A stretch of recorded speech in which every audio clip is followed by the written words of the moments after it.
Greetings, members, one and all of the Salivation Nation. In this video, we are going to explore the end game with gold and silver.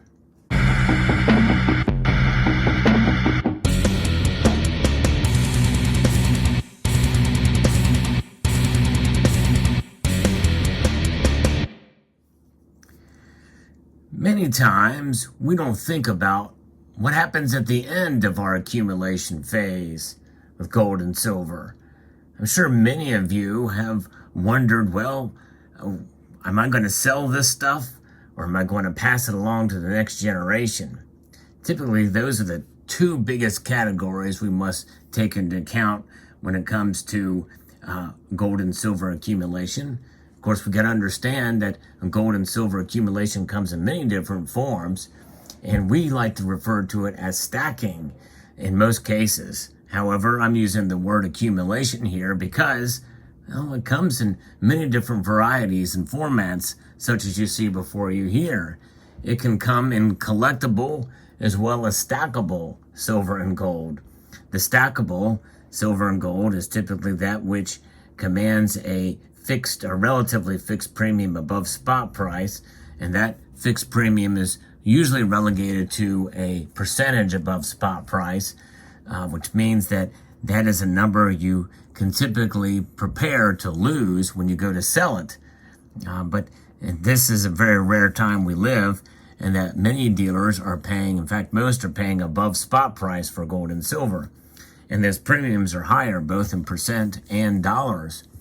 So timing those sales is certainly crucial in this game, if you want to consider it a game. Although many people don't like to consider stacking a game. It's a savings vehicle. It's a way to preserve wealth. But in a sense, it is like pawns, sort of, on a chessboard. And you have to think and strategize on what you're going to do with your savings vehicle.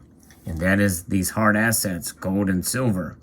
And it is at the end of your life, or the end of your life holding these metals, you are faced with a decision on how to liquidate these metals, or how to pass them along to the next generation or to some family member or friend. Your heir, what will they do with them? How will you educate them about what you have? Now, for me, it's going to be pretty difficult because a lot of what I have is collectible.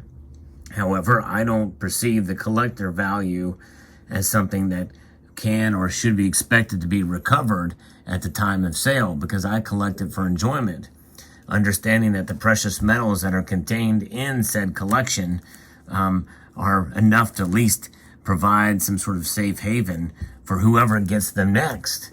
But more likely, you will come to a point in your life when you retire or what have you, and you realize I enjoyed these metals. If you're a collector, the different varieties and the formats that you see here, or you may have rolls of certain coins that you may have accumulated that you want to sell and be able to take that money to either live on or to enjoy retirement. Maybe you want to travel. But timing it is crucial. And having a buyer beforehand is probably good to know as well. There's various different vehicles to sell your precious metals, and that is probably the most popular end game strategy there is out there, is selling your gold and silver. And I believe the best place to sell would be a local coin shop. If you were to sell back to an online bullion dealer, there's a lot of different steps you have to take. And it differs for each dealer, but typically you call them. I don't know if you may have to photograph what you have, or what you have, you will get paid once they receive the product and can verify the authenticity and the condition of that which you have sent to them. And then they will pay only a nominal amount above spot or some amount below spot, and you are responsible for the shipping and insurance.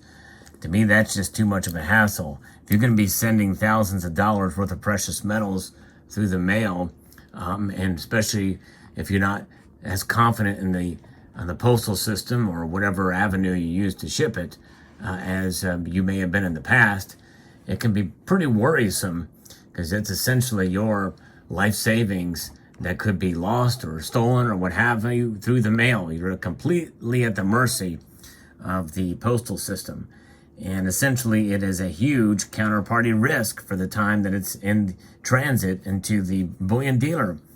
So I would suggest traveling or developing a relationship with your local coin shop to see if they would consider buying the metals at some level or price or what have you. But of course, you have to wait until very close to the time you sell, because the market could be very different depending on the year or the month or what have you. And I'm not even talking about in terms of spot price. I'm talking about the premiums that they are willing to pay or not pay when they take possession of them after buying them from you. Now, what does that mean? Because it differs for each local coin shop. For each entity that you sell these metals to in mass, it depends on what they have already in stock. Can they move the product? That is something to consider. Now, another avenue you can take is to sell peer-to-peer. It takes a lot more time and patience, and you have to develop a trustworthy relationship with a buyer, and you have to make sure that you're not going to be giving them the shaft and vice versa. So it is a matter of trust, and you're still selling over the mail. And each package, each coin, if you sell this gold coin over the mail to somebody on Instagram, well, you got to make sure that it gets there in time. You got to make sure that you trust them, and then whatever insurance and shipping and what have you, who's going to be responsible for that?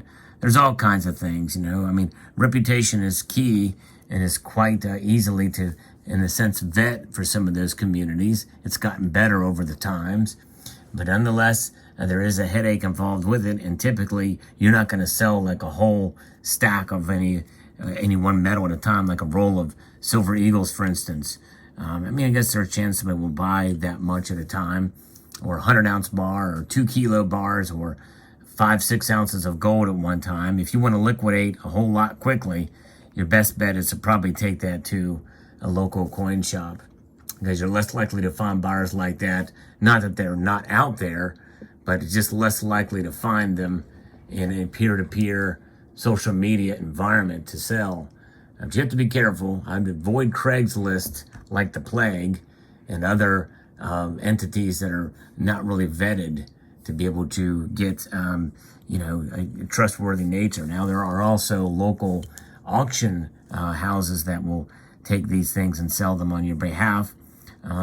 And that is quite a possibility, but typically they take a pretty large cut of the sale if you were to make that happen. They do most of the work, but nonetheless, you can save money doing it yourself. So that is the avenues for selling your precious metal as part of that end game. And then the other strategy is to pass it along to your heirs, whatever those heirs may be. It could be a family member or a close friend, or it could be a son or daughter, what have you. There's multiple different ways to do it, but I think if you were to do that, depending on what kind of silver and gold you have, you might want to document what you have so they know the value of it, so they don't get screwed if they go to sell it, especially if they know nothing about your coins or precious metals. The best way to do it is to educate them on these pieces, and maybe even give it to them before you die, or before you, decide you want to move into another area or aspect of it. If you want to liquidate these before you pass on to a family member or heir of some sort, and then you can educate them as you pass them along. You could say, well, I'm going to give you this gold eagle, which is mostly a stacker type piece. But then here is a proof libertad, and this may have a little bit more of a value, and you look it up, you teach them how to research these things, and you do it a piece at a time, and you help them develop a database. That might be one strategy to be able to handle that type of movement. You can educate them, get them interested, and maybe even teach them along the way about wealth preservation in this regard. So then you could do a strategy of both. You could say, well, I'm going to sell some of these. I'm going to sell the harder to liquidate pieces, maybe myself, in due course. You can also do what some other members of the community have done. They've actually bought or rented tables at a local coin show. And then they just display their wares there and sell them there. That might be probably one of the most convenient ways to be able to sell, but you have to think about security there. Most of those coin shows do have security where they walk the bourse floor with special shirts that say security, and then there's also armed officers there as well. But really, in the end, you're responsible for your own security. So if you're going to do that, make sure you have your eyes everywhere on that table as possible. That would make me nervous. You know, who hands could come by there. Make sure you have them under a case, maybe, so they're away. They're not within reach. What might be worth investing in a nice display case where you keep those coins behind lock and key. And so if somebody wants to see a certain coin, well, they can just pull it out and be able to take a look at it there. So a couple of different options. Your end game is up to you as far as where you're going to go in selling your precious metals. But they are fantastic to have in your collection. And no matter what that strategy is as you liquidate, one thing is for sure, they are a store of value. And whoever gets them next, whether it's by selling or by air, is going to be a legacy of your making because you have accumulated them and you're passing them along to someone else down the road. And so that is a pretty remarkable thing, I feel. Whoever will have these coins in the future is going to have something of value and is going to probably learn to appreciate what that means. So I hope you enjoyed this video. Let me know what your thoughts are in the comment section below. I'd like to extend a multitude of gratitude to you all for taking the time to watch and encourage you to please rate, share, comment, and subscribe.